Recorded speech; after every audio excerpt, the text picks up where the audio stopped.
de Jésus-Christ selon saint Jean.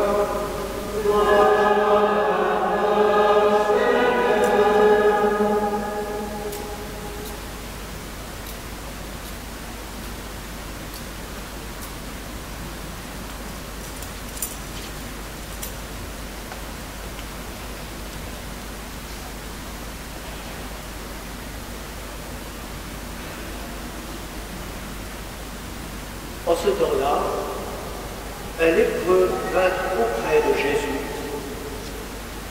Il le supplia et, tombant à ses genoux, lui dit « Si tu le veux, tu peux me purifier. » Saisi de compassion, Jésus étendit la main, le toucha et lui dit « Je le veux, sois purifié. » À l'instant même, la lèpre le quitta et il fut purifié. Avec fermeté, Jésus le renvoya aussitôt en lui disant « Attention, ne dis rien à personne, mais va te montrer au prêtre et donne pour ta purification ce que Moïse a prescrit dans la loi. Cela sera pour les gens un témoignage. » Une fois parti, cet homme se mit à proclamer et à répandre la nouvelle, de sorte que Jésus ne pouvait plus entrer ouvertement dans une ville, mais restait à l'écart dans des endroits déserts. De partout, cependant, on venait à lui. Acclamons la parole de Dieu.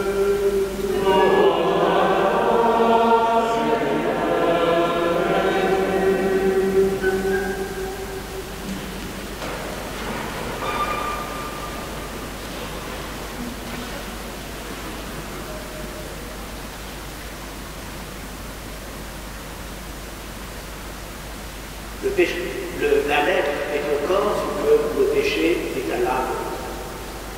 Tel est le propos que je vous tenais tout au début de cette messe. Et ce n'est pas par hasard, d'abord, si le Seigneur a voulu donner ce signe, c'est qu'il veut dire quelque chose. D'autre part, c'est une réalité bien connue partout dans le monde.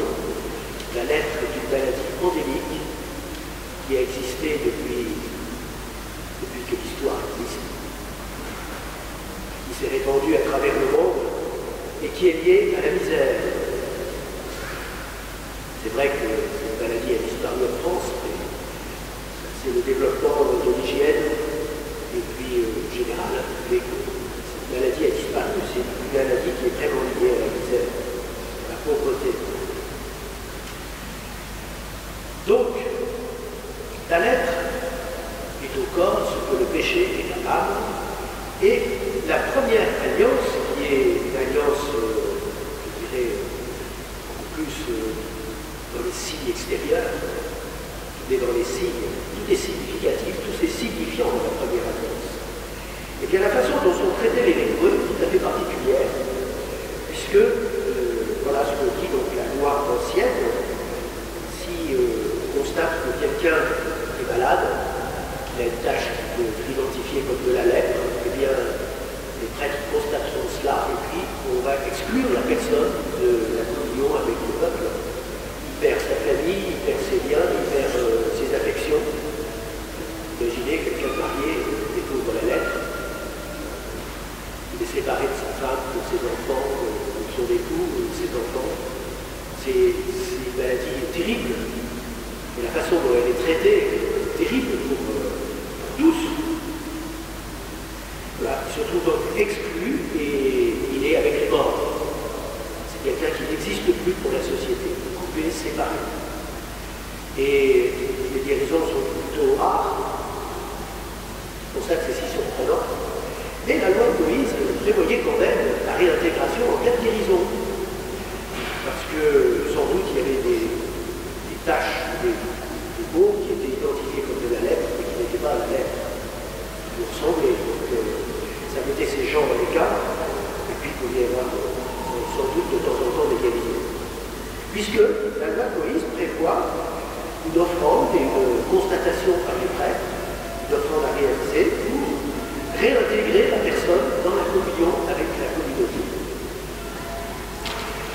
Alors venons-en au péché, et puis je commenterai ensuite la façon dont Jésus s'y prend pour guérir le lépreux.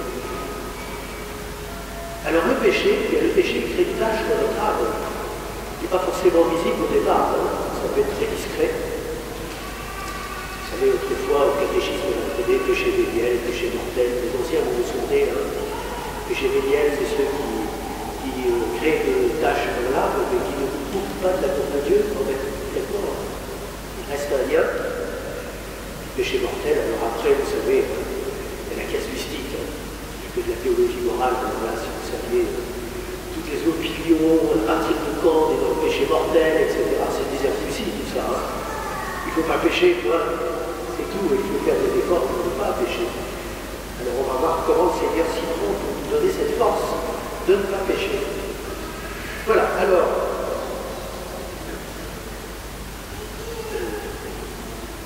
Donc, le péché crée une tache dans l'âme, mais pour lui donner la mort. Il va ronger en fait l'âme de l'homme. Il va l'abîmer intérieurement. Notre âme va être abîmée par le péché. Alors, vous savez ce qu'on dit là-dessus. Hein. Vous savez, les péchés, c'est une liste interminable. Hein. C'est une longue liste. Imaginez tout ce que la colère peut nous inspirer comme faute. Paroles blessantes, casser des objets, envoyer à la fille les assiettes, et autres choses semblables. Enfant, hein, les méchancetés qu'on peut se faire, puis alors après c'est l'emballement, vous savez, c'est l'escalade de la violence, des paroles blessantes, c'est redoutable, ça, avec la langue on peut tuer. Voilà, enfin, on voit que le péché c'est une espèce de maladie qui va contaminer petit à petit toute l'âme, qui l'empoisonne et qui la détruise. Surtout qui cause en nous, qui finissent par causer en nous, la mort, la seconde mort, comme dit Jésus, c'est-à-dire la mort de l'esprit. L'esprit meurt, c'est-à-dire que l'esprit n'a plus l'amour. Il est coupé de l'amour. Alors, comment peut-on guérir? Eh bien, voyons ce qui se passe. Le lépreux, d'abord, il a l'audace, parce que pour aller rejoindre Jésus, il fallait faire. Il fallait sortir de ses tombeaux, il fallait déjà un petit peu transgresser la règle. J'ai mis à part et pas de voir, plus de voir. Si jamais des gens s'approchent, ils crient impur, impur. Alors souvent, ils avaient des clochettes, des objets pour signaler qu'ils étaient là, et que les gens ne s'approchent pas, ils sont pestiférés. Mais Jésus, lui, s'approche. Les lépreux s'approchent, Jésus s'approche. Jésus s'approche et l'homme, encouragé par cette attitude de Jésus, lui dit, si tu le veux, tombe à genoux devant Jésus et lui dit, si tu le veux, tu peux me purifier. Vous voyez, il ne dit pas, si tu le veux, tu peux me guérir. Tu peux me purifier. Et Jésus va purifier cet homme. C'est-à-dire que déjà, du côté de l'homme, il y a cette bonne volonté de vouloir être purifié. Et en même temps, de savoir que parmi les, il ne peut pas se purifier. Il va donc recourir à Dieu. Quand on est blessé dans son âme et qu'on a conscience de son péché, eh bien, le seul chemin, c'est de recourir à Dieu. C'est lui qui va nous réconcilier, c'est lui qui va nous pardonner, qui va nous purifier. Nous, on ne peut pas se purifier par nous-mêmes. On peut faire tous les sacrifices qu'on veut, ça ne nous purifiera pas. Seule la grâce de Dieu peut nous purifier. Et cette grâce, elle agit avec délicatesse. Jésus tend le bras, il touche l'homme. Touche simplement. Et à la différence des pommes pourries qui contaminent les pommes saines dans le panier, c'est celui qui est saint, dans les deux sens du terme, saint et sainte avec un T, qui va purifier l'homme, qui va contaminer l'homme par sa grâce, et il le guérit. C'est surprenant, il est purifié dans son corps. Et vous pensez bien qu'un homme qui vit cette expérience, une personne humaine qui vit cette expérience d'être purifié physiquement, d'être guéri physiquement, il va faire l'expérience de la guérison de son âme. Forcément. S'il ne le fait pas, c'est dramatique. C'est dramatique parce que, comme le dira Jésus un jour, quelque part il chasse le lien avec l'esprit du mal. Et si l'âme ne change pas, l'esprit du mal revient. sa place, il fait pire après qu'avant. L'état final est pire que l'état du départ. Donc voilà, le Christ touche cet homme et il est purifié. Mais attention, il est dit que personne ne le sache. Va d'abord te montrer au prêtre. Et là, Jésus nous, à travers ce signe, d'abord il respecte la loi de Moïse, mais la loi de Moïse, c'est lui qui l'a inspirée à Moïse. Donc ça a du sens. Qu'est-ce que ça veut dire? Ça veut dire que le Seigneur veut que nous passions par une médiation humaine pour reconnaître la guérison et pouvoir être réintégré dans le peuple. Et c'est ce merveilleux sacrement. D'abord, il y en a deux. D'abord, le baptême, ceux qui se convertissent. Ce qui s'est passé pour saint Paul, qui persécutait l'Église, donc qui était un criminel, quoi. Et il va être purifié par l'eau du baptême. Et le chrétien qui est retombé, qu'est-ce qu'il doit faire? Il doit aller voir le prêtre, confesser son péché et recevoir du prêtre. Enfin, que le prêtre qui lui donne l'absolution, c'est qu'il a reconnu qu'il y avait une vraie confession chez le malade du péché, et il va donner l'absolution. Il va, par sa parole, confirmer à la personne qu'elle est pardonnée par Dieu. Tellement important. Dieu nous aide individuellement. Hein. Et tout à l'heure, il y a eu un petit bug dans la lecture. Hein. Il a commencé, puis après, il a continué au pluriel. Et en fait, le Seigneur s'adresse à nous individuellement. C'est au singulier dans le texte de la loi. Et donc, c'est individuellement, tu vas aller te montrer, toi, personnellement, toi, Pierre, André, Jacques, Thomas, Philippe, Céline, Pierre, voilà, Pierrette, etc. Bon, tu vas aller te montrer, toi seul, au prêtre. Alors je sais bien que quelquefois il faut vaincre cette espèce d'appréhension qu'on a d'aller dire cette turpitude à un prêtre, à un homme. Alors avec le démon qui nous donne toutes sortes d'idées, et tu sais, il va le répéter, puis après tu ne regarderas plus pareil parce que tu as péché, il y aura un regard différent. Je vous rassure tout de suite, c'est pas comme ça que ça se passe. Parce que nous agissons persona Christi, et en fait, quand le pécheur vient confesser son péché à un homme pécheur, ça nous met en face de nos responsabilités. Hein. Ça nous met en face de nous-mêmes. Parce qu'il y a des gens qui ont une grande délicatesse d'âme, qui quand ils confessent leur péché, ils prennent conscience que peut-être que nous, dans ce domaine, on est aussi pécheurs. Donc voilà, ça nous renvoie. C'est un ministère qui nous met dans l'humilité et qui nous fait contempler l'œuvre merveilleuse de Dieu dans le cœur. Ça nous évangélise aussi, vous savez. N'ayez pas peur, disait les prêtres. À la différence de pylônaire, ils ne s'usent pas quand on s'en sert. Au contraire, ils se modifient. Je connais d'ailleurs des prêtres. Bon, ça c'est là-bas. On va se mettre dans la première stalle, parce que quand on bute le fil, crac, c'est pas dans la deuxième stalle, le troisième, mais pas dans la première, ok? On voit pas ce qui se passe derrière le mur. Voilà, alors, il y a un troupeau, ça va couper le fil. C'est justement une histoire de fil, contact. Voilà, alors, donc cette grâce, elle se communique. C'est la puissance de l'amour. Ça, c'est intéressant, parce qu'on voit comment Dieu agit.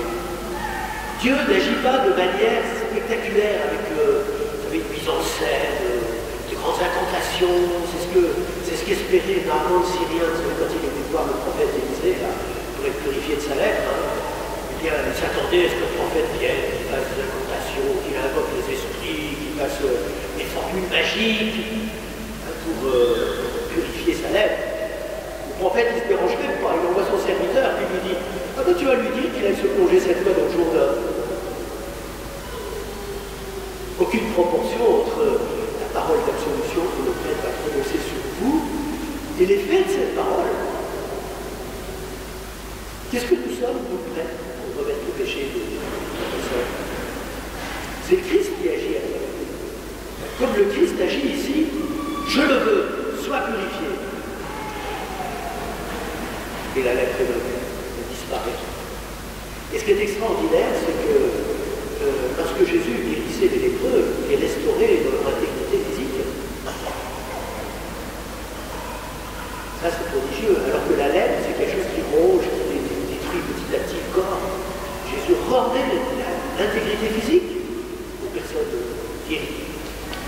Ce n'est pas une guérison à moitié. De toute façon, quand le Seigneur il fait quelque chose, il le fait à fond.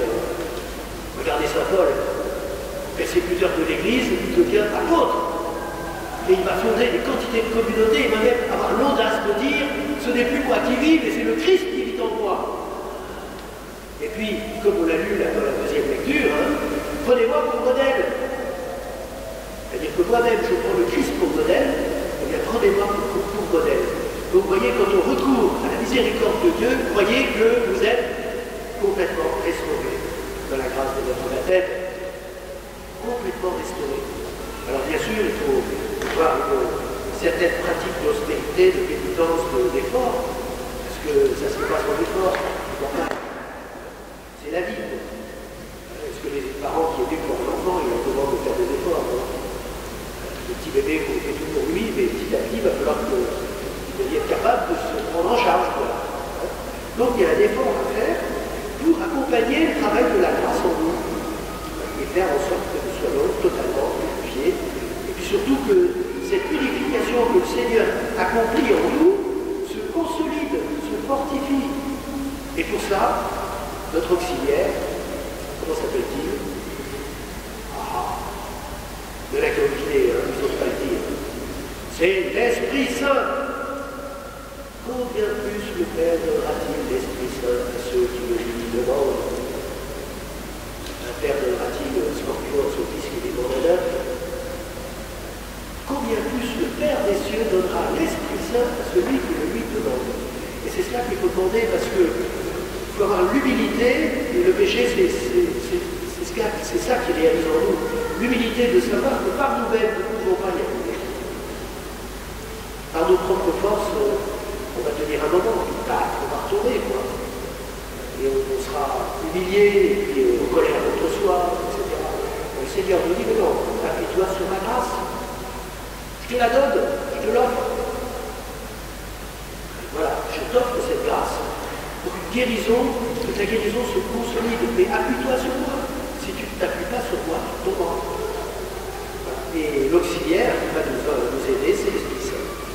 Parce que d'ailleurs, dans son enseignement, l'Église ne nous dit pas qu'il faut sans cesse demander l'Esprit Saint. Il nous a été donné à la Pentecôte pour être répandu sur toute chair. Et donc tous les jours, demander l'Esprit Saint. En vous réveillant le matin, dire Seigneur, merci pour cette journée, mais donne-moi ton Esprit Saint pour que j'avance avec toi aujourd'hui. Esprit Saint, sanctificateur. C'est le grand fête de la Pentecôte. On l'invoque. Donc on l'invoquer tous les jours, pas seulement la Pentecôte. Invoquons l'Esprit Saint, et c'est lui qui va nous aider. En fait, il va faire grandir en nous l'amour même du Christ. Quand Jésus nous dit aimez-vous les uns les autres comme je vous ai aimés, c'est-à-dire avec l'Esprit Saint. Parce que lui est rempli de l'Esprit Saint, et c'est ça qui nous permet d'aimer de manière évidente, extraordinaire, efficace, puissante. Et bien, nous aussi, laissons-nous habiter par l'amour de Dieu, qui est l'Esprit Saint. L'Esprit Saint qui est l'amour qui unit le Père et le Fils. Et bien que cet Esprit Saint demeure en nous, c'est lui qui agira en nous, et qui peut-être réalisera des miracles avec nous. Mais à la manière de Jésus, c'est-à-dire c'est toujours discret les miracles du Seigneur. C'est lui qui agit, c'est pas nous. Nous, on n'est que le canal avec lequel la grâce peut passer. Et voilà. Donc, soyons cela. Et puis, soyons ceux qui transmettent l'amour au sein de la famille, déjà. Il faut commencer par ça. Hein. Déjà, vous aimez les uns les autres au sein de la communauté chrétienne. Capital. Vous savez, si les gens de l'extérieur nous voient nous vendre les uns les autres, comme dit saint Paul de la lettre aux Galates, mais qu'est-ce que vous avez donné comme image? Les gens ils vont dire, c'est quoi ça? Alors, on repousse, on s'en aller. Et si au contraire, ils voient des frères et des sœurs qui s'aiment, qui se respectent, qui s'aident les uns les autres, que dans l'église, on rencontre des gens de tous les milieux, de toutes les origines, de toutes les races, tout le monde est là, tout le monde partage cet amour, le bien de Dieu. Si on fait cela, ça va attirer le monde. Les gens vont être attirés. Vous dites, mais comment ça se fait que vous êtes comme ça? Qu'est-ce qui se passe? Qu'est-ce qui se passe chez vous? Il n'y a pas de dispute? Pas de dispute, il n'y a pas de temps. Non, mais c'est important. Donc s'il n'y a pas ça, si vraiment les gens voient qu'il y a de l'amour